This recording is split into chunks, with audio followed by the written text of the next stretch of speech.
නමෝ තස්ස භගවතු අරහතෝ සම්මා සම්බුද්දස්ස නමෝ තස්ස භගවතු අරහතෝ සම්මා සම්බුද්දස්ස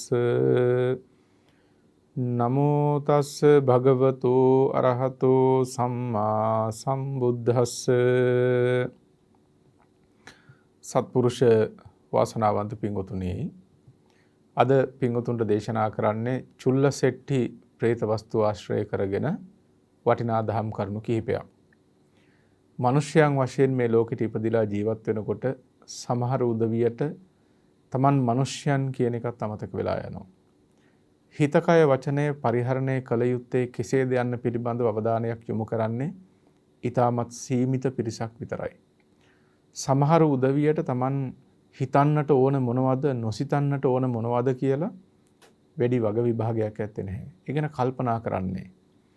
ලෝභය, ද්වේෂය, මෝහය අනුව ගිහිල්ලා ඒ හිතන දේවල් Tamanට කොච්චර විනාශය පිණිස පවතිනවාද කියලා කල්පනා කරන්නේ ඊ타ත්ම සීමිත පිරිසක් විතරයි. ධර්මයේ නොදන්නාකම හින්දා, සද්ධර්මයේ අහන්නට නොලැබිලා තියෙනකම හින්දා, ඒ වගේම Tamanටම නුවණින් මෙනෙහි කර ගැනීමටත් හැකියාවක් නැතිකම හින්දා Taman හිතන්නට ඕනේ කුමක්ද කියලාවත් ඒ අය කල්පනා කරන්නේ නැහැ. සාමාන්‍ය සමාජයේ පිළිබඳව ඔබ මොහොතකට හිත යොමු කරලා බලන්න. හිතක් අපිරිසුදු වීමෙහි විපාක තේරුම් අරන් ඉන්නේ කීයෙන් කී දෙනාද කියලා. හිත වගේම තමයි වචනය කියන එකත්. වචනය කොච්චර පරිස්සම් කරගන්න ඕන දෙයක්ද? පින්වත්නි, වචී දුෂ්චරිතය කියලා කියන්නේ නිරයට පමුණුවන්නට තරම් භයානක දෙයක්. යම්කිසි කෙනෙක් තමන්ගේ කට හරියට පරිස්සම් කරගත්තේ නැහැ කියලා කියන්නේ ඒ පුද්ගලයා නිරයට යන්න අවශ්‍ය වටපිටාව සකස් කරගන්නවා කියන එක.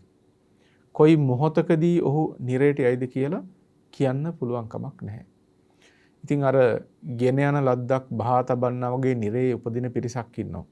හිත, කය, වචනය අපිරිසිදුව කටයුතු කරලා අපිරිසිදුව පවත්වාගෙන ගිහිල්ලා ඒ උදවිය මරණයෙන් මත්තේහි හරියට ගෙන යන ලද්දක් බහා තබන්න වගේ නිරේ උපදිනවා. මොන හරි දෙයක් උස්සගෙන ගියාම ඒක හැම වෙලේම උස්සගෙන ඉන්නේ නැහනේ. කොහේ හරි ගිහිල්ලා ඒක තියෙනවා. ඒ වගේ මේ මිනිස් ශරීරය දරාගෙන ඉන්නකන් වුන් ඉන්නවා. මේ මනුෂ්‍ය ශරීරය අරගෙන යන්න පුළුවන් සීමාව දක්වා අරගෙන ගිහිල්ලා මිනිස් සිරුර බහාලිවට පස්සේ අතහැරියට පස්සේ ඊට පස්සේ ගෙන යන ලද්දක් බහා තබන්නා වගේ බොහෝ දෙනෙක් නිරේගාමී වෙනවා අකුසල ධර්මයන්ගේ හැසිරීම නිසා. ඉතින් ඊටමත් සීමිත පිරිසක් විතරයි මේ කර්මයෙහි විපාක දන්නේ. ඒ පිළිබඳව අවබෝධ කරගෙන ඉන්න ඊටමත් සීමිත පිරිසක් විතරයි. පින්වත්නි, සද්ධර්මය අහන්නට නොලැබීම මේකට ප්‍රධානතම කාරණාව. සද්ධර්මය අහන්න නොලැබෙන්න ප්‍රධානතම කාරණාව තමයි කල්යාණ මිත්‍ර ආශ්‍රය නොපැවැත්වීම. ඇසුරු කරන උදවිය Tamanට යහපත් දේ කියා දෙන්නේ නැත්නම්, තමන්ගේ දෙමව්පියන්ගෙන් පුංචි කාලේ යහපත් දේ අහන්න ලැබුණ නැත්නම් අඩුම තරමේ වෙනත් වැඩිහිටියෙක්ගෙන්, ගුරුවරයෙක්ගෙන්, හිත මිත්‍රයෙක්ගෙන් හරි යහපත් දෙයක් අහන්න ලැබෙන්නට ඕන. එහෙම කල්යාණ මිත්‍ර සේවනයක් ලැබෙන්නේ නැත්නම් යහපත් දේවල් වුණට අහන්න හම්බ වෙන්නේ. සද්ධර්මය අහගන්න ලැබෙන්නේ. සද්ධර්ම ශ්‍රවණේ නැති වෙන්න නුවණින් මෙනෙහි කරගන්න බැරුව යනවා. කොහොමද පින්වතුනි නුවණින් මෙනෙහි කරන්නේ ධර්ම අවබෝධයක් නැත්නම්? ධර්මඥානයක් ඇති කරගත්ත ඔබට පවා නුවණින් මෙනෙහි කරනවා කියන එක කොච්චර දුෂ්කරද කියලා බලන්න. මේ කෙලෙස් වේගයන්ට අනුව ගහගෙන යනකොට නුවණ කොච්චර පැත්තකට වෙනවද, කෙලෙස් ධර්මයන් කොච්චර බලවත් වෙනවද කියලා බලන්න. ඉතින් ධර්මයේ පිළිබඳව යම් ප්‍රමාණයක හරි දැනුමක්, අවබෝධයක් ලබාගත්ත ඔබටත් නුවණින් මෙනෙහි කිරීම කියන එක මෙච්චර දුෂ්කර වෙනකොට සද්ධර්මයක් අහලා නැති, ඊට හිත යොමු නොකළ කෙනෙක් කොහොමද පින්වතුනි හිතක් හදාගන්නේ, හිතක් ආරක්ෂා කරගන්නේ? ඉතින් බහුතරයක් ගත්තම මේ ලෝවැසි සත්වෝ බෙහෙවින්ම අසරණයි. ඒ අසරණ වන්නට ප්‍රධානතම කාරණාව තමයි කල්යාණ මිත්‍ර ආශ්‍රය නැහැ. කල්යාණ මිත්‍රයෝ කොච්චර මේ ලෝකෙ හිටියත් ඒ කල්යාණ මිත්‍රයන්ගේ ආශ්‍රය ලැබෙන්නේ නැත්නම් ඒ පුද්ගලයා කොහොමද ඒ සද්ධර්මය අහගන්නේ? පින්වතුනි, ලෝකෙ කොච්චර ගින්දර තිබුණත් ලිපේ ගිනි නැත්නම් ඒ බත් හැලිය පැහෙන්නේ නැහනේ, ඉදෙන්නේ නැහනේ.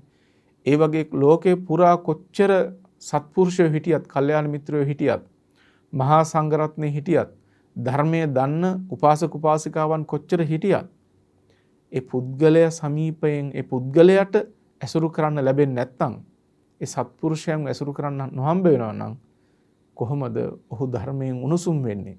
කොහොමද ඔහු ධර්මයෙන් පරිණත භාවයකටපත් වෙන්නේ? ඒ නිසා වැදගත්ම දෙයක් තමයි ලෝකයේ තමන්ගේ හිත හදා ගැනීම කියන කාරණාවේදී තමන්ගේ හිත කය වචනේ පරිස්සම් කරගන්නවා කියන කාරණාවේදී වැදගත්ම දෙයක් තමයි කල්යාණ මිත්‍ර සේවනය කියන එක. ඉතින් ඒ මහා සංඝරත්නය ධර්මයේ කියා දෙන සත්පුරුෂයෝ ඔවුන් නිතර ඇසුරු කිරීමට උත්සාහවත් වන්නට ඕන. ඒ වගේම තමයි විශේෂයෙන් ඔබේ දරුවන්ට, ඔබේ ඥාතීන්ට, ඔබේ වියපත් දෙමව්පියන්ට මේ කල්යාණ මිත්‍ර ආශ්‍රය නිරන්තරයෙන් ලැබෙන විදිහට කටයුතු සලස්වන්න. ඒක ඒ අය වෙනුවෙන් කරන්න තියෙන වටිනාම දෙයක්. ඔවුන්ට පිහිට වෙන්න තියෙන හොඳම මාර්ගයක් ඒක. මොකද සත්පුරුෂයෝ සද්ධර්මයේ කියා දෙනවා. පාප ධර්මයේ කියන්නේ මෙන්න මේ වගේ දේවල්, කුසල ධර්මයේ කියන්නේ මේ වගේ දේවල් කියලා ඒවා හරියට කියා දෙන්නේ සත්පුරුෂයෝ. පින්වතුනි මොහොතකට හිතන්න මේ ලෝකේ බුදුරජාණන් වහන්සේ පහළ නොවුන නම්, ඒ මහා කල්යාණ මිත්‍ර උතුමාණන් වහන්සේ පහළ නොවුන නම් ඒ සද්ධර්මය අපි කොහෙන් අහන්නද?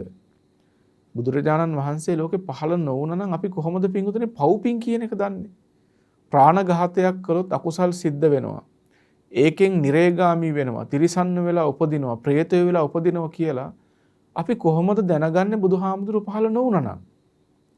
ඉතින් ඒ වගේම තමයි බුදුරජාණන් වහන්සේ ලෝකේ පහළ වෙලා මේ සද්ධර්මය ආරක්ෂා කරගෙන ඇවිල්ලා ඒක මහා සංඝරත්නය දේශනා නොකරනවා නම්, උන්වහන්සේලාගෙන් දේශනා කළත් ඒක අහන්නේ නැත්තම් කොහොමද ඒ දැනුම ඇති වෙන්නේ?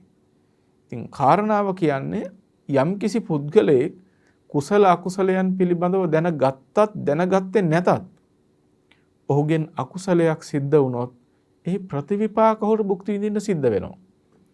ඔහු පව්පින් ගැන දැනගෙන හිටියේ නැහැ, කියා දෙන්න කෙනෙක් හිටියේ නැහැ. එහෙම නැත්නම් කල්යාණ මිත්‍රයන් ඇසුරු කරන්න හම්බ වුණේ නැහැ. මේ කිසිම දෙයකින් වැදගත්කමක් නැහැ. යම් කෙනෙක් තුලින් අකුසල ධර්මයන්, පාප ධර්මයන් සිද්ධ වෙනවා නම් ඒක ප්‍රතිවිපාක ඔහුට භුක්ති විඳින්න සිද්ධ වෙනවාමයි. ඒ පාප කර්මය ඔහු පසුපස්සෙන් හඹාගෙන ඇවිල්ලා එක්ක අනුතුරු ජීවිතේ විපාක දෙනවා, නැත්නම් සංසාරේ කවදක හරි විපාක දෙනවා. සමහර අකුසල් තියෙනවා පින්තුනේ ditta ධම්ම වේදනීයවම විපාකගෙන දෙනවා.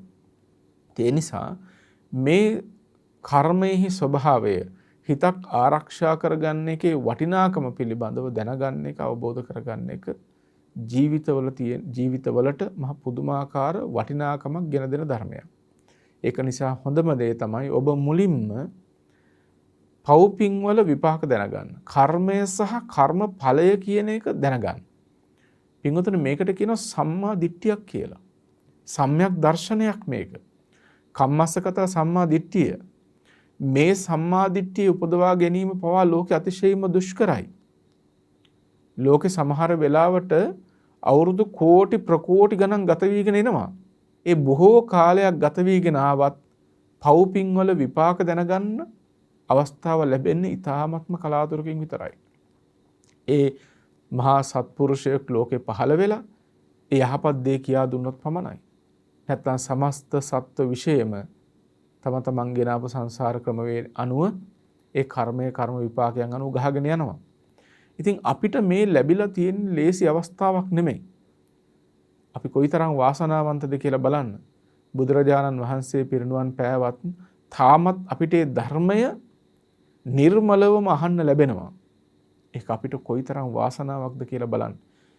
මේ වාග්ය අපිට ලැබිලා තියෙන්නේ අපි සංසාරේ බොහෝ කුසල් කරලා තියෙන නිසා. පෙර සංසාරෙත් අපි කුසල් කරලා කල්යාණ මිත්‍ර ආශ්‍රය ප්‍රාර්ථනා කළා තියෙනවා.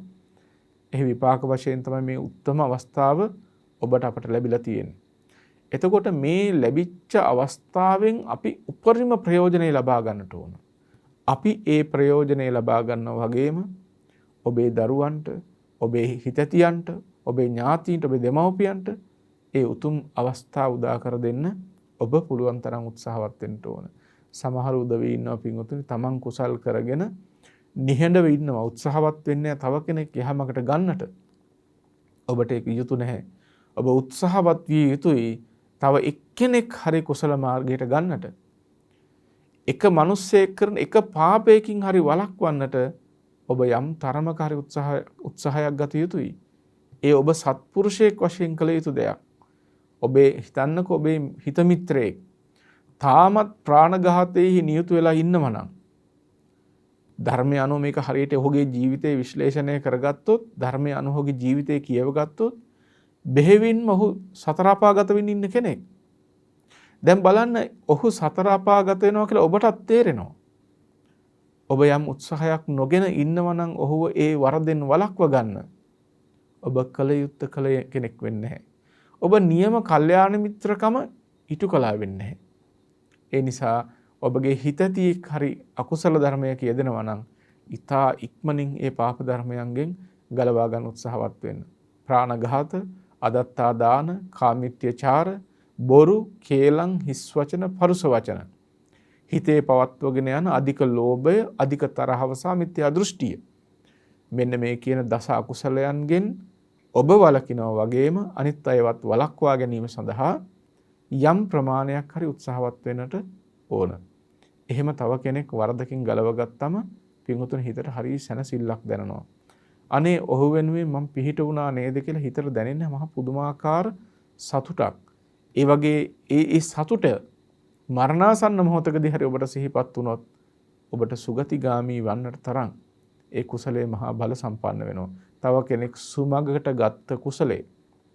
ඒ නිසා තමන් මේ යහපත් ධර්මයේ හැසිරෙන ගමන් අන් අයවත් මේ යහපත් ධර්මයට යොමු කරගන්නට, නතු කරගන්නට ඔබ උත්සාහවත් වෙන්න. ඔබ ඔවුන්ට කල්යාණ මිත්‍රයෙක් වෙන්න.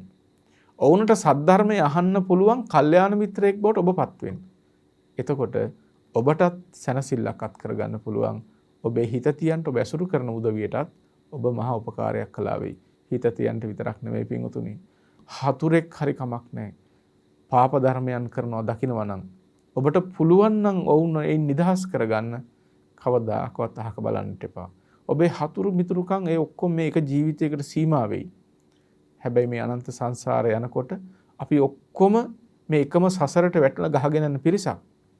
ඒ නිසා හතුරෙක් හරි කමන්නේ වරදක් කරනවා නම් ඔබට පුළුවන් නම් ඔහුව ඒ නිදහස් කරගන්න උපායශීලීව කවදාකවත් අහක බලන්න එපා.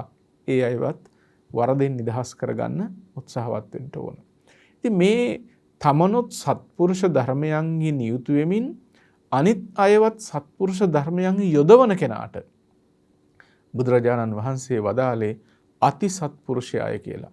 සත්පුරුෂයන් අතරුණුත් සත්පුරුෂයය කියලා. ප්‍රභේද 4ක් තථාගතයන් වහන්සේ දේශනා කළානේ. එක ප්‍රභේදයක් තමයි, එක පුද්ගලයෙක් තමයි තමන් අකුසල ධර්මයන් කරනවා. ඒ නිසා ඔහු අසත්පුරුෂයි. යම් පුද්ගලයෙක් අකුසල ධර්මයන්ගේ යෙදී වාසය කරනවා නම්, අකුසල ධර්මයන්හි යෙදී වාසය කරනවා නම් ඔහු අසත්පුරුෂ ධර්මයන්ගෙන් යුක්තව වාසය කරන්නේ. හැබැයි යම් පුද්ගලයෙක් තමනුත් අකුසල් කරමින් අනුනුත් අකුසල ධර්මයන්හි සමාදන් කරනවා නම් මේ පුද්ගලයා අසත්පුරුෂයන් අතරනුත් මහා අසත්පුරුෂයෙක් බවට පත් වෙනවා.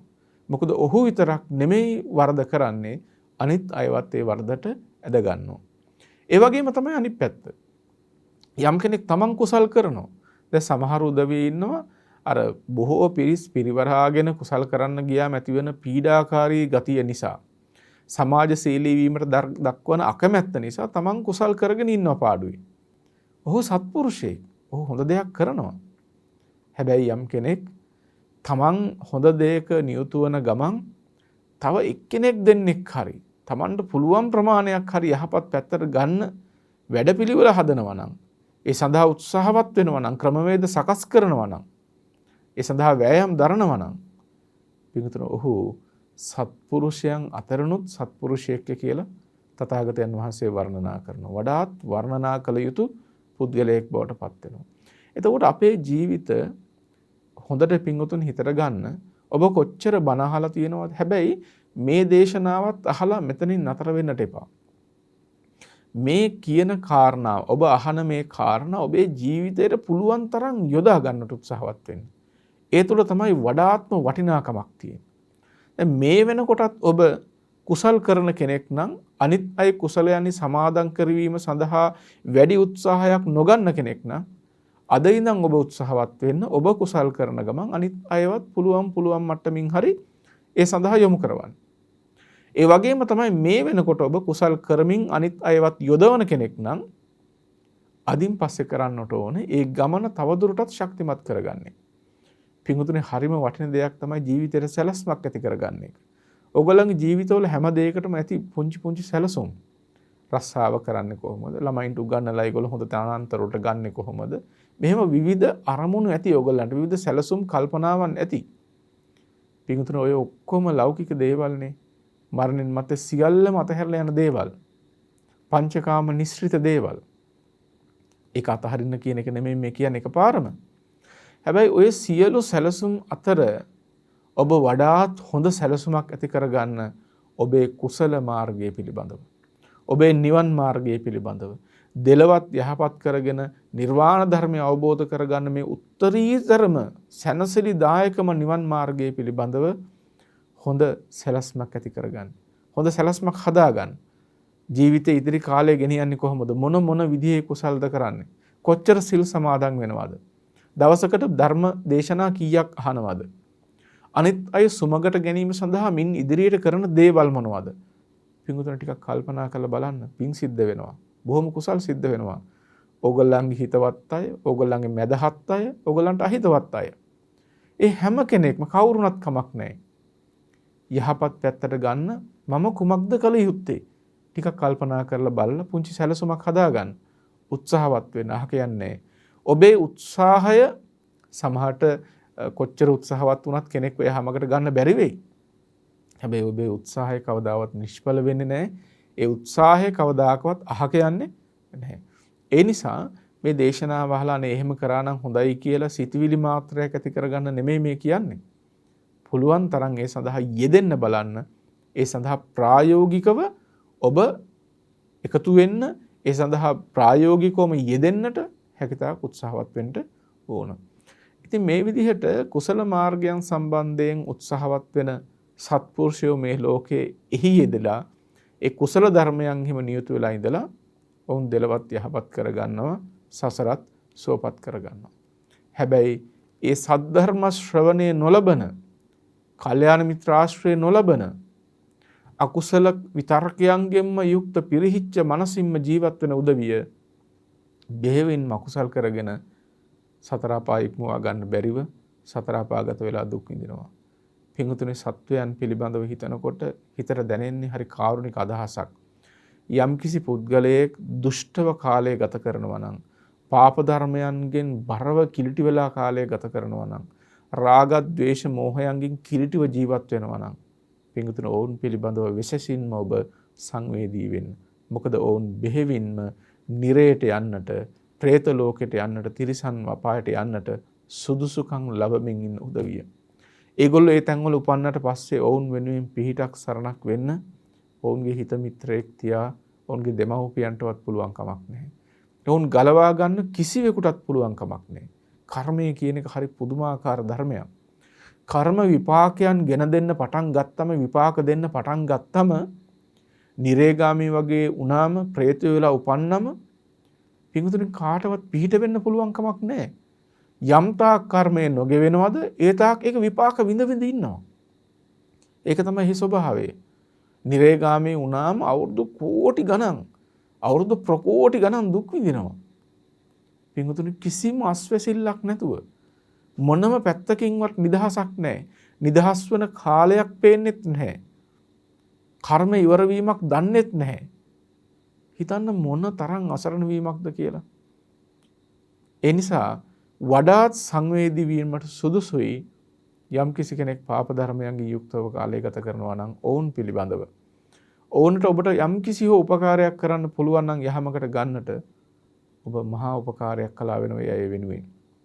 ඒ නිසා මේ ලෝකය තුල ජීවත් වෙනකොට යහපත දන්නේ නැති, කුසල අකුසලයන්ගේ විපාකේ නොදන්න උදවිය තමන්ගේ හිත වරදවා පිළිපදිනවා. තමන්ගේ වචනේ වරදවා ක්‍රියාත්මක කරනවා. තමන්ගේ කාය කර්මය අපිරිසිදුව ගත කරනවා. දස අකුසල ධර්මයන් කියලා කියන්නේ මේවා. ප්‍රාණඝාත, අදත්තාදාන, කාමීත්‍යචාර. මේ තුන කායික වශයෙන් සිදු කරන දුෂ්චරිතයන්. මීට අමතරව තවත් කයින් යම්තාක් දුෂ්චරිත ධර්මයන් සිද්ධ කරනවා නම් ඒ සියල්ලම කායික දුෂ්චරිතයයි කියලා කියනවා. ඊළඟට වචනේ බලන්න. බොරු කියනවා, කේලම් කියනවා, හිස් වචන කියනවා, පරස වචන කියනවා. පින්වතුනි හොඳට හිතට ගන්න. කුසල මාර්ගයේ යෙදෙන අයට පවා වචනය සංවර කරගන්න හරිම අමාරුයි. සමහර උදවිය කායික අකුසල ධර්මයන්ට නැඹුරු වෙන්නේ නැහැ. සත්තු මරන්න, හොරකම් කරන්න, කාමයේ වරදව හැසිරෙන්න වගේ ඕලාරික රළු ක්‍රියාවන්ගෙන් ආරක්ෂා වෙනවා, වළකිනවා. හැබැයි මේ වචනය ආරක්ෂා කරගන්නවා කියනව නේද? මේක ඉතාමත්ම දුෂ්කර දෙයක්. කල්පනාවෙන් හිටියේ නැත්නම්, නිතර සිහිනුවණෙන් හිටියේ නැත්නම් එක පාටම වචන පිට වෙනවා. දැන් මේ පිට වෙන වචන හොඳ නම් හොඳයි. හැබැයි මේවා බොරු නම්, මේවා හිස් වචන නම්, මේවා කේලම් නම්, පරස වචන නම් එකක් ගාන පින්වතුනි කොච්චර අකුසල් සිද්ධ වෙනවද කියලා බලන්න. හිතන්න යම් කිසි කෙනෙක් අල්ලාප සල්ලාප කියව ඉන්නවා. දැන් මේ කාලේ ඒවට ඕන තරම් මාතෘකක් තියෙනවා. ගෑස් ප්‍රශ්න ගැන කතා කරන්න පුළුවන්, තෙල් ප්‍රශ්න ගැන කතා කරන්න පුළුවන්, රටතොට ගැන කතා කරන්න පුළුවන්, උද්ඝෝෂණ ගැන කියන්න පුළුවන්.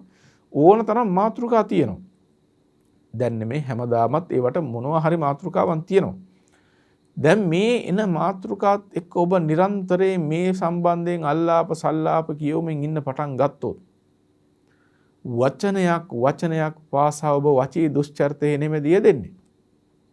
මේකෙන් කියන්නේ රටේ තොටේ තියෙන ප්‍රශ්න ගැන කතා කරන්නේ නැතුව ඉන්න කියන එක නෙමෙයි. රටේ තියෙන ප්‍රශ්න පිළිබඳව සංවේදී වෙන්නට ඕන නුවණින් යුක්තව. ඒවට පිළියම් සෙවීම සඳහා නුවණින් කතා බස් කරලා සැලසුම් හදනවා නම් ඒක වැදගත් දෙයක්. හැබැයි ඔබ කියවන්නේ මේ බහුතරයක් දෙනා කියවන්නේ සැලසුම් හදන්නට නෙමෙයිනේ. පිළියම් සකස් කරන්නට නෙමෙයිනේ. එතකොට නිකරුණේම තමන්ගේ වචනයෙන් දුෂ්චරිතෙහි යෙදිලා බලන්න කොච්චර අකුසල සමූහයක් රැස් කරගන්නවද. ගෙවෙන දවසක පැය 24ක් තුල ඔබ කතා කළ හිස් වචන සංඛ්‍යාව එකතු කළොත් පින්වතුනි පොඩ්ඩක් මේක තරාදියකට දාලා කිරන්න පුළුවන් නම් යහපත් වචන කීයද හිස් වචන කීයද කියලා බලන්න. අර යහපත් තියෙන පැත්ත ඒ තරාදිය උඩටම යයිනේ. හිස් වචන පැත්ත බොහොම ඉක්මනින් පහතට යන්න ඉඩ තියෙනවා. ඇයි ඒ? ප්‍රතග්ජන ජීවිත ගෙවෙන්නේ එහෙමයි. බෙහෙවින්ම අකුසල පාක්ෂිකව. එතකොට මේ විදියට සිහිනුවණින් තොරව කල්පනාකාරී නොවි ඔබ කියවන දුසිරිත වචනයක් පාසාම අකුසල රැස් වෙනකොට කොහොමද පිංගුතුනි සසරක් සුවපත් වෙන්නේ? කොහොමද අපේ ජීවිතය යහපත් වෙන්නේ? පරලෝ ජීවිතය කොහොමද සුවපත් වෙන්නේ? ඒ උතුම් නිර්වාණ ධර්මයේ කරා සමීප වන්නේ කොහොමද? ඒ බඳු වචී දුෂ්චරිතයක් පවත්වමින් යනවනම් පින්වතුනි මතක තියාගන්න වචී දුෂ්චරිතේ නිතර පවත්වනවා කියලා කියන්නේ හිත රැක ගන්න තියෙන අවස්ථාව ඔබ අහිමි කර ගන්නවා කියන එක. හිත තැම්පත් කරගන්න තියෙන අවස්ථාව ඔබ අහිමි කරගන්න එකයි වචී දුෂ්චරිතයෙන් සිද්ධ වෙන්නේ. ඒ නිසා තමයි කියන්නේ බණ භාවනා කරනකොට හිත හදා ගන්නකොට හරියට ගොළුෙක් වගේ කටයුතු කරන්න කියලා. මේ ගොළුෙක් වගේ කියන්නේ කිසිම දෙයක් කතා නොකර ඉන්න එපා, කතා නොකර ඉන්න කියන එක නෙමෙයි. ඔහේ කියව ඉන්න ගියාම වෙන්නේ හිත බොහොම ඉක්මනට විසිරලා යනවා. මේක බණ භාවනා කරන ඒ සඳහා උත්සාහවත් වෙන කෙනෙක් ඉන්නවා නම් ඔබට මේ ගැන හොඳටම ප්‍රායෝගික අත්දැකීමක් ඇති. භාවනා කරනකොට මේ කතාව කියන එක කොච්චර හතුරෙක්ද කියලා. කතාව භාවනාවේ හතුරාය කියලා ඔය භාවනා මධ්‍යස්ථාන වල එහෙම පොඩි බෝඩ් එකක් එහෙම ලියලා තියෙන්නේ. ඒක ඇත්ත කතාවක්. මක් නිසාද කියවන්න ගියාම හිත තැම්පත් කරගන්න හරීම අමාරුයි. දැන් ඕකේ අනිත් පැත්ත බලන්න. ඔබ හිතා මතාම ඔබේ වචනය සංවර කරගත්තොත් නිකම්ම නිතතින්ම ඔබ භාවනාවට සුදුසු මානසික පසුබිම රැස් කරගන්නවා, හදාගන්නවා, සකස් කරගන්නවා. එතකොට ඔබ ජීවිත කොච්චර ආලෝකයේ කරා ගමන් කරන්න පුළුවන් තත්වයකට අරගෙන තියෙනවද කියලා බලන්න. ඉතින් මේ විදිහට අර වචී දුෂ්චරිතයට වැටෙන්නේ නැතුව වචී සුචරිතය තුළ පුළුවන් තරම් පිහිටන්න. ඊළඟට මනෝ සුචරිතය. හිත ලෝභ, ද්වේෂ, මෝහයන්ට නොවැටි පවත්වගෙන යනවා කියන එක.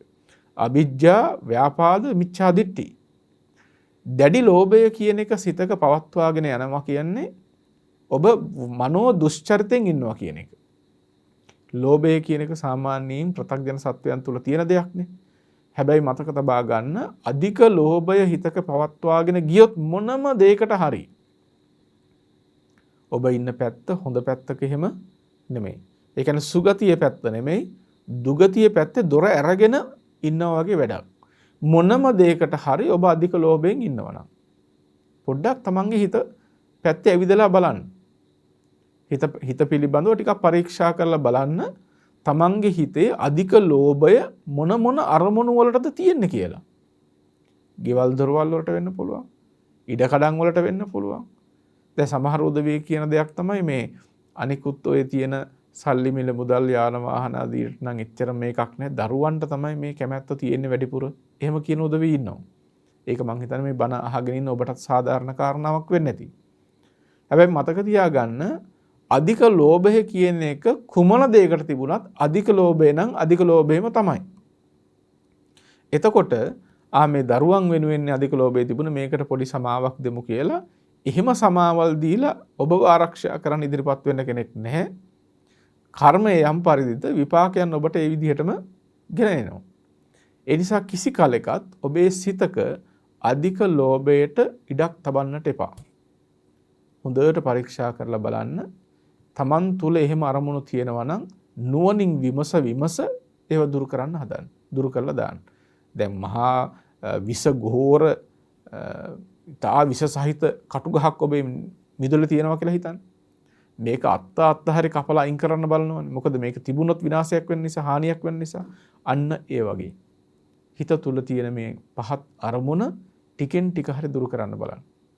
ඒ වගේම තමයි තාමත් ඔබට තියෙනවා නම් යම් පුද්ගලයන් පිළිබඳව අධික අමනාපයක්, අධික ද්වේෂයක්, අධික තරහවක්, පලිගන්න හිතනකමක්, ඔවුන්ගේ විනාශය කැමති වන ගතියක්.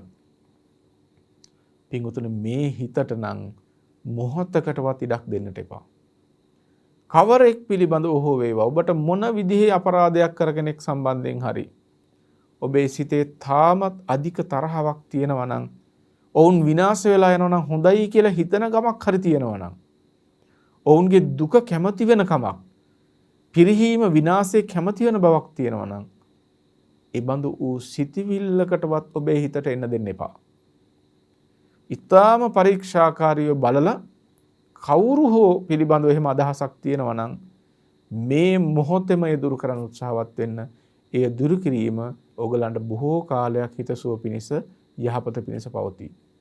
ඒ වගේම තමයි මේ පහත් සිතිවිල්ල දුරු කරන්නේ නැතුව ඒ පෝෂණය කර හිටියොත් තව දුරටත් ඔබේ සිත තුල ඒ දේවල් පළපදියම් වෙන අවස්ථාව ලබා දුන්නොත් ඔබ තමන්ගේම මුල හාරගන්නෙක් බවට පත් වෙනවා. ගහක මුල හැරුවාට පස්සේ ඒ ගහේ කාල් පැවැත්මක් නැහැ. ඒ ගහ විනාශ වෙනවා. ගහ ඇදගෙන වැටෙනවා. ඒ වගේ යම් කිසි සිතක වෛරී අදහස්, පලිගැනීමේ අදහස්, දුෂ්ට සිතිවිලි වර්ධනය වෙනවා නම් ඒ පුද්ගලයා එහෙම වර්ධනය වෙන්න ඉඩක් තියාගෙන ඉන්නවා නම් තමන්ගේම මුල හාරගන්නෙක් බවට පත් වෙනවා. ඒකින්ද ඉතාමත් ඉක්මනින් පරීක්ෂා කරලා බලලා එහෙම දේවල් තියෙනවද කියලා බලලා ඒවා දුරින්ම දුරු කරන්න ඕන. ඊළඟ කාරණාව තමයි මිත්‍යා දෘෂ්ටිය. මිත්‍යා දෘෂ්ටිය තරම් අන්ධකාරයක් තවත් තියෙනවද? පව්පින් පිළිගන්නේ නැහැ. යහපත් දෙයක, දානයක, කුසලයක, සීලයක තියෙන විපාකයන් පිළිගන්නේ නැහැ. තුනුරුවන් විශ්වාස කරන්නේ නැහැ. අම්මට තාත්තට උපකාර කළොත් කුසල් සිද්ධ වෙනවා. අපකාර කළොත් අකුසල් සිද්ධ වෙනවා. මේ සම්බන්ධයෙන් නුවණක් නැහැ. මෙන්න මේ වගේ දස වස්තුක මිත්‍යා දෘෂ්ටියක් තියෙන. ඒ දස වස්තුක මිත්‍යා දෘෂ්ටියෙන් එකක් හරි ඔබේ සිතේ තියෙනවා නම් කිලිටි වස්ත්‍රයක් සෝදා හරින්නා වගේ ඔබේ සිතේ තියෙන ඒ පහත් මිත්‍යා දෘෂ්ටිය සෝදා හරින්න, දුරින්ම දුරු කරලා දාන්න. මොහොතකටවත් ඒට ඉඩක් සලසන්නට එපා. ඒ මිත්‍යා දෘෂ්ටික අදහස් පවතින්නට ඔබ තුල ඉඩක් තබන්නට එපා. පින්වතුනි දැන් ගෙදරක් ලස්සනට තියන් ඉන්න කැමති කෙනෙක්, නිරුපද්‍රිතව ලස්සනට තියන් ඉන්න කැමති කෙනෙක් අසුචි ටිකක් ගෙනල්ලා ගෙදර ඇතුලෙන් තියාගනීද? සතෙක් සර්පෙක් විසගෝර සර්පෙක් ගෙනල්ලා ගෙදරක් ඇතුලෙන් තියාගනීද? බොහෝ දෙනාට ගෑවුණත් විස වෙන, පැසවන කටු ගෙනල්ලා ගෙදර ඇතුලේ තියාගනීද? නැහැ. ඒ දේවල් දුටු සැනින් ඉවත් කළා දානවා. ඒ වගේ ඔබේ මේ ජීවිතයටත් ඔබේ සංසාර ජීවිතවලත් යහපතක් ඔබ කැමති නම් ඒ පාපතර ධර්මයන් ලාමක ධර්මයන් දුරින්ම දුරු කළා දාන්න ඒ බඳු සිටිවිල්ලකටවත් ඔබ තුල නම් ඉඩක් තබන්නට එපා. මොකද ඒ සිටිවිල්ලක් පවා ඔබව වනසනවා, ඔබව විනාශ කළා දානවා. ඉතින් මේ විදිහට මේ දස අකුසල ධර්මයන් හිතින් කයින් වචනෙන් සිද්ධ වෙන දස අකුසල ධර්මයන් හොඳින් තේරුම් අරගෙන ඒවා ප්‍රහාණය සඳහා උත්සාහවත් වෙන්න. එහෙම කටයුතු කළොත් විතරයි පින්වතුනි ඕගොල්ලන්ට සැනසෙල්ලක් අත් කරගන්න ලැබෙන්නේ. මේ අනන්ත ಜಾති සංසාරයක් එනකොට මේ දස අකුසල ධර්මයන්ගෙම යෙදී ආපුකම හින්දා සසර ඉක්මවා ගන්නට බැරිව තාමත් ඇවිල්ලා තියෙනවා. දුගති වලට කී පාරක් යන්නට ඇද්ද කියලා හිතන්න. දස අකුසල නිසා. ඒ නිසා තවත් ඔබ ඒ බඳු දුගතියට යන පුද්ගලයෙක් හැටියට නෙමෙයි ජීවත් විය යුත්තේ. සුගතිගාමී වෙලා ඊටාම ඉක්මනින් මේ සසර නිමා කරගන්න පුද්ගලයෙක් බවටයි පත් වෙන්නට ඕන වෙන්නේ.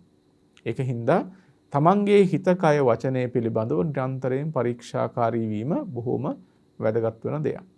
දැන් අද ඔබට මේ කියා දෙන්න යන කතා පුවතත් මේහාම නිශ්චිත කතා පුවතක් තමන්ගේ පැවැත්ම පිළිබඳව අවධානයකින් ජීවත් නොවිච්ච පුද්ගලයෙක් ගැනයි මෙහි සඳහන් වෙන්නේ. චුල්ලසෙට්ටි ප්‍රේත වස්තුව කියන මෙය බරණැස් නුවර හිටපු එක්තරා පුද්ගලයෙක් පිළිබඳවයි සඳහන් වෙන්නේ. චුල්ලසෙට්ටි හිටියේ බරණැස් නුවර බොහෝ ධන සම්පත් තිබුණ ගෘහපතියෙක්. හැබැයි මොහු හරීම මිත්‍යා දෘෂ්ටික අදහස් තියාගෙන හිටපු කෙනෙක්. ශ්‍රද්ධාවක් හිතේ තිබුණේ නැහැ. තුනුරුවන් කෙරෙහි කිසිම පැහැදීමක් ඔහුගේ හිතේ තිබුණේ නැහැ. ඒ වගේම කුසල ධර්මයන් පිළිබඳව කිසිම අවධානයක් තිබුණෙත් නැහැ. පාප ධර්මයන් දුරු කළ යුතුයි කියලා අදහසක් ඔහු ඇති කරගෙන තිබුණෙත් නැහැ. එතකොට බලන්න දැන් තුනුරුවන් ගැන ශ්‍රද්ධාවක් නැත්තම්, පව්පින් පිළිගන්නෙත් නැත්තම්, කල්යාණ මිත්‍ර ආශ්‍රයයක් ලබන්නෙත් නැත්තම් ඔහුගේ ජීවිත පැවැත්ම ගැන ඉතින් අමුතුවෙන් කියන්න දෙයක් නැහැනේ. කොහොම පැවැත්මක්ද කියලා. මෙයා බොහෝ අකුසල ධර්මයන් යුක්තව තමන්ගේ ජීවිත කාලය ගෙවාගෙන ගියා.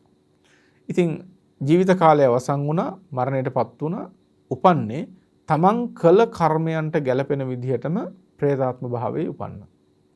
තමන් වපුරපු දේවල්නේ ලැබෙන්නේ. මුං වපුරුවා මුං ලැබෙනවා වගේ පාප ධර්මයන් සිද්ධ කළාම ඉතින් වෙන මොනවා ලැබෙන්නේද? ප්‍රේතාත්ම භාවයක උපන්නා. ප්‍රේතාත්ම භාවයක උපන්න මොහුගේ මස් ටිකක්, ලේ ටිකක් ශරීරේ නැහැ.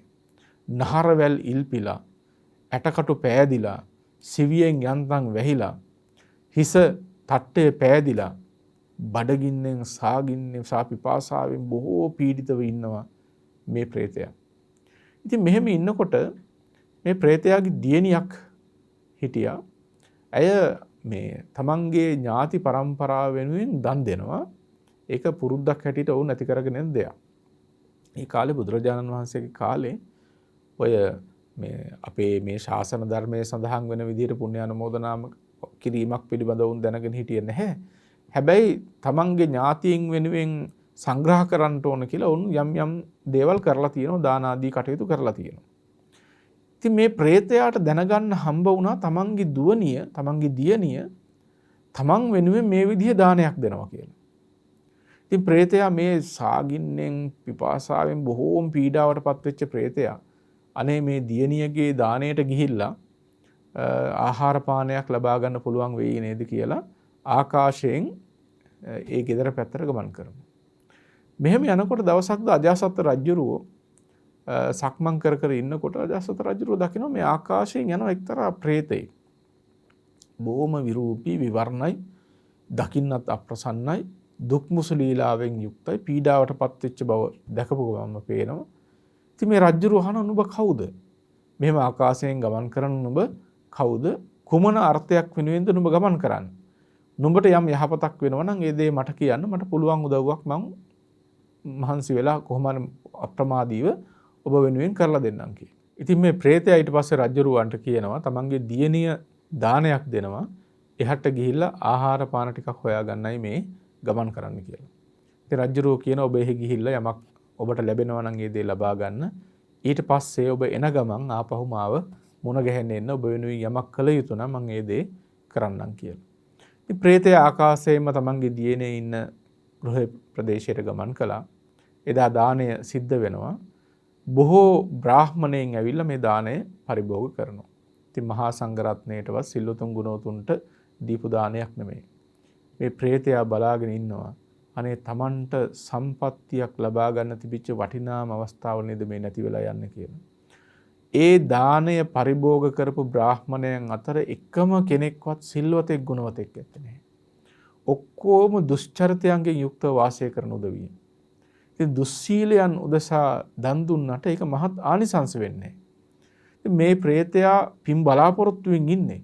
සනසිල්ලක් බලාපොරොත්තුවෙන් ඉන්නේ. හැබැයි ඔහුට පින් ලබා ගන්න තරම් සනසිල්ලක් ලබා ගන්න තරම් ඒ දාණය මහත්ඵල මහත් ආනිසංස බවට පත් කිරීම සඳහා එකම සිල්වතෙක් එකම ගුණවතෙක්වත් අර දාණය පරිභෝග කරන්නේ නැහැ.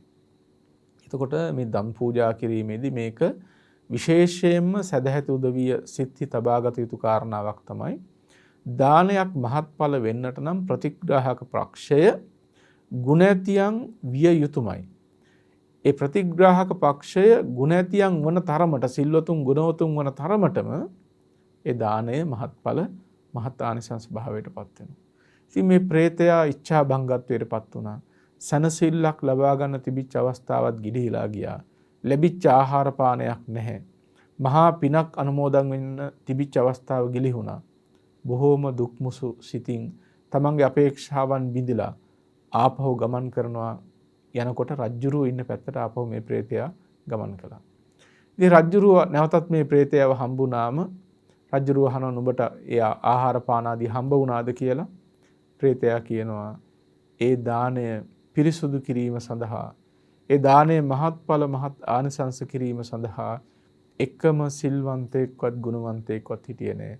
දුස්සීල බමුණු පිරිසක් ඒ දාණය පරිභෝග කළා කියලා. ප්‍රේතයා කියනවා මහරජා ඔබට පුළුවන් නම් බුදුරජාණන් වහන්සේ ප්‍රමුඛ ඒ සිල්වන්ත ගුණවන්තේ මහෝත්තම මහා සංඝරත්නයට දානයක් පූජා කරන්න. සිවුරු පිරිකර පූජා කරන්න. පූජා කරලා තමන්ට පුණ්‍යානුමෝදනා කරන්නට කියලා මේ ප්‍රේතයා ඉල්ලා සිටියා. රජුරු ඊළඟ දවසේ උදෑසනම දාන ආදී සකස් කරලා තුනුරුවන් උදෙසා උතුම් වූ පූජාවක් සිද්ධ කළා. බුදුරජාණන් වහන්සේට මහා සංඝරත්නයට පරිස්කාර සහිතව දානය පූජා කරලා අර ප්‍රේතයා වෙනුවෙන් අනුමෝදන් කරනවා. ස්වාමීනි එක්තරා ප්‍රේතෙක් පින් බලාපොරොත්තුෙන් ඉන්නවා. ඔහුට මේ පින් අත් වේවා කියලා රජුරු අනුමෝදන් කළා. ඊට පස්සේ රජුරුවන් ඉදිරියට මේ ප්‍රේතයා එනවා දිව්‍යමය විලාසයකින් දෙවි කෙනෙක් වගේ. මහා ඓශ්වර්යයෙන් යුක්තව සැපතින් පිරිච්ච ජීවිතයක් ඇත්තෙක් හැටියට. ඔහු ඇවිල්ලා කියනවා රජතුමනි ඔබ මට පුණ්‍ය අනුමෝදනා කළා. ඒ පින් අනුමෝදන් වීමත් සමග මේසා මහත් වූ සම්පත්තියක් ලැබුණා. දැන් සැනසෙල්ලෙන් ඉන්න පුළුවන් බොහෝ සම්පත් මට ලැබෙනවා. මේ ලැබිලා තියෙන සම්පත් මනුෂ්‍ය ලෝකේ වෙන කාටවත් ඇත්තේ නැති තරම් ඒසා මහා සම්පතක උරුමකරුවෙක් බවට පත් වෙන්න හම්බ වුණා කියලා රජුරන්ට ස්තුති කරන්න එනවා. ඉතින් මේ කතා පුවත හොඳින් හිතට ගන්න පින්වත් ඔබ සියලු දෙනාමත් යම් කිසි කෙනෙක් ශ්‍රද්ධාවෙන් ජීවත් වෙන්නේ නැත්නම් නුවණින් ජීවත් වෙන්නේ නැත්නම් කුසල ධර්මයන් නොසලකා අකුසල ධර්මයන් යෙදී කාලය ගත කරනවා නම් ඒ කාට වුණත් අත් වෙන්න පුළුවන් ඉරණම මේ බඳුයි මේ හෝ මේ ආකාරයක් වෙන්න පුළුවන්. පින්වත්නි പ്രേත ලෝකය කියලා කියන්නේ දුක බහුල ස්ථානයක්. പ്രേත ලෝකයටත් වඩා භයානක තැන් තියෙනවා නිරය ආදී තැන්. නිරය උපන්නට පස්සේ ඒ විඳින දුක പ്രേතයෙක් විඳින දුකට වඩා හාත්පසින්ම බලවන්තයි. ඒ නිසා ඒ තමන්ගේ ජීවිතය ගෙනියනකොට ඔබේ ජීවිත ගමන ගෙන යනකොට හරිම පරිස්සම් වෙන්න. තමන්ගේ හිත කය වචනය ආරක්ෂා කරගෙනම කුසල ධර්මයන්ගේ යුක්තවම මේ ගමන ගෙන යාම සඳහා උත්සාහවත් වෙන්න ඕන. ඉතින් බුදුරජාණන් වහන්සේ වදාරනවා මේ මිනිස්යන්ගේ ස්වභාවය ගැන වදාරනකොට දැන් බලන්න සමහර උදවිය ඉන්නවා කුසල් කරන්න හරි කැමතියි. ඒගොල්ලෝ ඇසුරු කරන්න හදන්නේ ඒ බඳු උදවියමයි. ඒ සමහර උදවිය ඉන්න පව් කරන දුෂ්ට ගති තියෙන ලාමක ගති ඇති උදවිය ඇසුරු කරන්න කැමතිත් නැහැ. ඒගොල්ලෝ දැක්කම පොඩ්ඩක් ඈත් වෙනවා කතාබස් කළත් සංසන්දනය වෙන්නේ. ඕකේ අනිත් පැත්තත් එහෙමමනේ. සමහර උදවිය සත්පුරුෂයන් ඇසුරු කරන්න කැමති නැහැ. සත්පුරුෂයන් දැක්කම බොහොම ඉක්මනින් මගහැර යන්න තමයි උත්සාහවත් වෙන්නේ. ඔවුන් පුළුවන් තරම් බලන්නේ ඔවුන්ට ගැළපෙන විදිහේ උදවිය ඇසුරු කරන්න. ඉතින් මේ ගැන හරීම ලස්සන දේශනාවක් සඳහන් වෙන අස්සද්ධ කියන සූත්‍රයේ බුදුරජාණන් වහන්සේ වදාරනවා ධාතුසෝව භික්කවේ සත්තා සංසන්දන්ති සමෙන්ති. ධාත් මෙතන් සත්වය ඔවුන්ගේ අදහස් වශයෙන් තමයි සංසන්දනය වෙන්නේ. ඔවුන් ගැළපෙන තමන්ගේ අදහස් වශයෙන්. එතකොට යම්කිසි කෙනෙක් අසද්ධා ශ්‍රද්ධාව නැත්නම් එයාට සැසඳෙන්නේ ශ්‍රද්ධාව නැති කෙනෙක්මයි. මොකද ඒ පුද්ගලයා කැමති ඒ වගේ හිතන පතන එක් ඇසුරු කරන්න. එතකොට අශ්‍රද්ධාවන්තයොත් එක්ක එකතු වෙනවා. ඊළඟට යම්කිසි පුද්ගලයෙක් පවට ලැජ්ජාවක් නැත්නම් අහිරික නම් අහිරික පුද්ගලයෙක් එකතු වෙන්නේ අහිරික පුද්ගලයෙක් එක්කමයි. පාපයට බය නැති මිනිස්සුත් එක්කම එකතු වෙනවා. ඔය පොඩ්ඩක් බලන්නකො මේ අන්තර්ජාලයෙන් බලනකොට තුනුරුවන්ට නිගරු කරන කුසල ධර්මයන්ට ගරහන රත්නත්‍රයට නිନ୍ଦා අපහාස කරන සමහර මේ channel තියෙනවනේ. එහෙම පුද්ගලයෝ ඉන්නවා. ගුරුවරු කියලා කියාගත්ත පිරිස් ඉන්නවා. එක එක විදිහේ උදවිය ඉන්නවා. දැන් ඒ අය වටා රැස් වෙන උදවිය බලන්න. ඒ જાතියම කට්ටිය. තුනුරුවන්ට එක්කෙනෙක් නිග්‍රහ කරලා මොනවා හරි එකක් දැම්මම ඒකට ගැළපෙන උදවිය එකතු වෙලා ඔවුනුත් නිග්‍රහ කරනවා. මොකද්ද මේ වෙන්නේ? අදහස් වශයෙන් සත්‍යෝ සැසඳෙනවා. අසුචිය සමග මනාකොට මිශ්‍ර වෙනවා. අසුචියට රත්තරන් එක මිශ්‍ර කරන්න හැදුවට හරියටම මිශ්‍ර වෙන්නේ නැහැ. හැබැයි අසුචිය එකතු කරාම හොඳට මුසු වෙලා යනවා. මුත්‍රා සමග එකතු වෙනවා. ලේ සමග එකතු වෙනවා. සරව සමග එකතු වෙනවා. ඒ වගේ යම්කිසි පුද්ගලයෙක් අශ්‍රද්ධාවන්ත නම් ඒ බඳු පුද්ගලයන් එක්ක අශ්‍රද්ධාවන්තයම එකතු වෙනවා. ඒ වගේම යම්කිසි කෙනෙක් අහිරික නම් පවට ලැජ්ජාවක් නැත්නම් ඒ අය ලැජ්ජා නැති අය සමගම එකතු වෙනවා. පවට බය නැති උදවිය පවට බය නැති අය සමගම එකතු වෙනවා. ඒ වගේම තමයි යම්කිසි පුද්ගලයෙක් අපස්සුත නම් බහුශ්‍රොත නැත්නම් බොහෝ කොට ධර්මයේ අසා පිරු බවක් නැත්නම් අසා දරාගත් බවක් නැත්නම් රැස් කරගත් දහම් කරුණු නැත්නම් ඒ අල්පශ්‍රොත පිරිසත් එක්කම එකතු වෙන්නේ. ඔවුන් බහුශ්‍රොතයොත් එක්ක එකතු වෙන්න කැමති වෙන්නේ නැහැ. කුසීතයෝ සමග එකතු වෙනවා. කම්මැලියෝ හරි කැමති කම්මැලියොත් එක්කම ඉන්න. මොකද ඒගොල්ලන්ට හරියට ගැළපෙනවා. එතකොට මේ අපවිත්‍ර කාය වචී මනෝ කර්මයන් තියෙන උදවිය ඒ වගේම අය සමග නැවත සංසන්දනය වෙනකොට මොකද වෙන්නේ? ඒගොල්ලෝ හැමෝම අන්ධකාරයේ කරා ගමන් කරනවා. ආලෝකයේ කරා ගමන් කරන්නේ නැහැ. ගොඩවීමක් කියන එකක් හිතා ගන්නත් අමාරුයි. අනික් පැත්තත් උහුමම තමයි. ශ්‍රද්ධාවන්තයෝ එකතු වෙනවා ශ්‍රද්ධාවන්තයෝ සමග. පවට ලැජ්ජා ඇති උදවියත් සමග එකතු වෙනවා. පව්කම් වලට බය උදවිය එබඳු අයත් එක්ක එකතු වෙන්නේ. බහුශ්‍රොතයොත් එක්ක. උත්සාහවන්තයෝ වීර්යවන්තයොත් එක්ක නුවණැත්තොත් සමග එකතු වෙනවා. ඒ නිසා ඔබ කල යුතු වන්නේ වඩාත් ගුණතියන්. ඔබට වඩා තවත් ගුණතියෝ ඉන්නවා නම් ලෝකේ ඒ අය හොයාගෙන ගිහිල්ලා වුන් සමග එකතු වෙන්න. ඒ අය සමග පෛරුපාසනය කරන්න. ආශ්‍රයයට ගන්න. ඔවුන්ගේ යහපත් උපදෙස් යහපත් අනුශාසනාවන් සිරසින් දරා ගන්න. හිස මුදුනින් බාර ගන්න. ඒ ජීවිතය යහපත් පැත්තට ගෙනියන්න බොහෝ යහපතක් සිද්ධ කරගන්න පුළුවන්. කවදාකවත් හීන ගති ඇති ලාමක ගති ඇති අයත් එක්ක එකතු වන්නට එපා. පරිහානියක් වින් කැමති වී යුතු වෙනවා. ඒ නිසා මේ උතුම් ශාසන ධර්මයේ ඇසුරු කරන්න ලැබිච්ච වෙලාවේ ඔබ ජීවත් විය යුත්තේ තවත් චුල්ල සෙට්ටි ප්‍රේතෙක් වගේ තත්ත්වයට පත්වන විදිහට නෙමෙයි. ඔබ ජීවත් විය යුත්තේ ඊතා ඉක්මනින් සසර ගෙවා ගන්නෙක් හැටියට. දෙලව යහපත් කරගන්නෙක් හැටියට. ලෞතර බුදුරජාණන් වහන්සේ ප්‍රශංසා කළ පුද්ගලයෙක් හැටියටයි ඔබ ජීවත් විය යුත්තේ. ඒ නිසා හොඳින් හිතට ගන්න මම තථාගතයන් වහන්සේ ප්‍රශංසා කළ ආකාරයට ජීවත් වෙනවා. සරියුත් මුගලන් මහරහතන් වහන්සේලා ප්‍රශංසා කළ ආකාරයට ජීවත් වෙනවා. ගෙවන මේ දවස ඒ උතුම් තුනුරුවන් ප්‍රශංසා කළ ආකාරයටයි මම ජීවත් වෙන්නේ කියලා උත්සාහයක් ඇති කරගන්න. එහෙම යෙදෙන්න භාවිතයට ගන්න ඔබට මහා සැනසෙල්ලක් අත් කර ගන්නට පුළුවන්කම ලැබේ. ඉතින් ඒ බව සිහිපත් කරමින් පින්වත් ඔබ සෑම සියලු දෙනාටම අද දවසේදී ධර්ම ශ්‍රවණය සඳහා අවශ්‍ය ඉඩහසර ලබා දෙමින් මේ කම්පල දේශනාවෙහි දායකත්වයෙන් කටයුතු කරන සත්පුරුෂ පින්වතුන් පිළිබඳව සිහිපත් කරලා පුණ්‍ය අනුමෝදනා කරන්නට බලාපොරොත්තු වෙනවා. අද මේ වැඩසටහනෙහි දායකත්වයෙන් කටයුතු කරනවා අනුරාධපුරයේ ඊජී මල්කාන්ති ඇතුළු නෑ පිරිස සහ කඩවත කුමුදුනී ඈපාරාච්චි ඇතුළු නෑ පිරිස මෙහි දායකත්වයෙන් කටයුතු කරනවා. මූලික වශයෙන් අරමුණු ඇති කරගෙන තියෙනවා නැසී මිය පරලොව ගිය දෙනිපිටිය ජයරත්න පින්වත් මහත්මයාට සහ නැසී ගිය වයි නන්දසේන පින්වත් මහත්මයාට පුණ්‍ය අනුමෝදනා කිරීමට කැලේ දිරුල්ලෑව විද්‍යාලයේ නියෝජ්‍ය විදුහල්පති සහ ඉංග්‍රීසි ගුරුවරයෙකු වශයෙන් කටයුතු කළ ජයරත්න දෙනිපිටිය පින්වත් පියතුමාගේ වර්ෂ පූර්ණයත් සිහිපත් කරගෙන අද මේ පුණ්‍ය අනුමෝදනාව සිද්ධ කරන්නේ.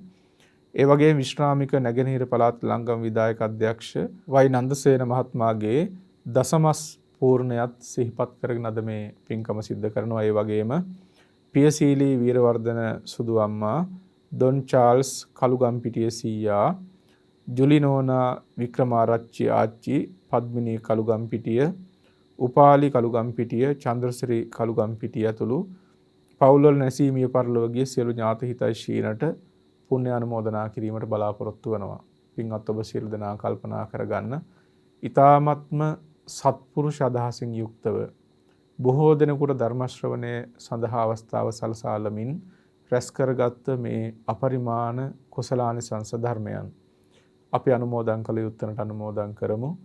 ප්‍රථමයෙන්ම ලෝකයත් සම්මා සම්බුද්ධ ශාසනයත් පින්වත් ඔබ අපවත් ආරක්ෂා කරන දෙවියෝ මේ පින් සතුටින් සාදුනාදයෙන් අනුමෝදන් වෙත්වායි සාදු කියලා දෙවියන්ට පින් අනුමෝදන් කරන්න. ඒ වගේම සඳහන් කළ ඥාතීන් ප්‍රධානව පින්වත් ඔබ අප නමින් මිය පරලොව ගිය මෙලෝ පරලෝගත වර්ග පරම්පරානුයාත සියලුම ඥාති හිතයිශීනුත් පින් කැමති හැම සත්වගත් මේ පින් සතුටින් සාදුනාදයෙන් අනුමෝදන් වෙත්වා. දුකකනන් දුකින් මිදී සුවපත් වී සැපයෙන් සැපතරමපත් වෙත්වා. ඒ සෑම සියලු දෙනාම ප්‍රාර්ථනීය බෝධිවලට අනුව ලෞතර නිවනින් සැනසීම ලබත්වායි සාදු කියලා පින් අනුමෝදන් කරන්න. ඒ වගේම දායකත්වයෙන් කටයුතු කරන සදැහැති පින්වත් සෑම සියලු දෙනාටත් පවුලේ සියලු දෙනාටත් ඥාති හිතවතුන් ඇතුළු සෑම සියලු දෙනාටමත් සද්ධර්ම ශ්‍රවණය කළ පින්වත් ඔබ සැමටත් සදේවක ලෝකයාටත් තුනුරුවන්ගේ සරණින් දෙවියන්ගේ දෙව් රැකවරණින් මේ පුණ්‍ය ශක්තියේ බලයෙන් නිදුක් නිරෝගී සුවපත් භාවය චිරජීවනයේ සැලසේවා. සියලු යහපත් ප්‍රාර්ථනාවන් සමෘද්ධ වේවා. දෙලවත් යහපත් වේවා. පාප මිත්‍ර සේවනයෙන් දුරින් මුදුරු වෙලා සත්පුරුෂ ආශ්‍රය සැලසේවා. පාරමිතා සපුරාගෙන ලෞතුරු නිවනින් සැනසෙන්නටත් මේ පින් හේතු වාසනා පාරමී වේවා. සියලු දෙනාටම තෙරුවන් සරණයි.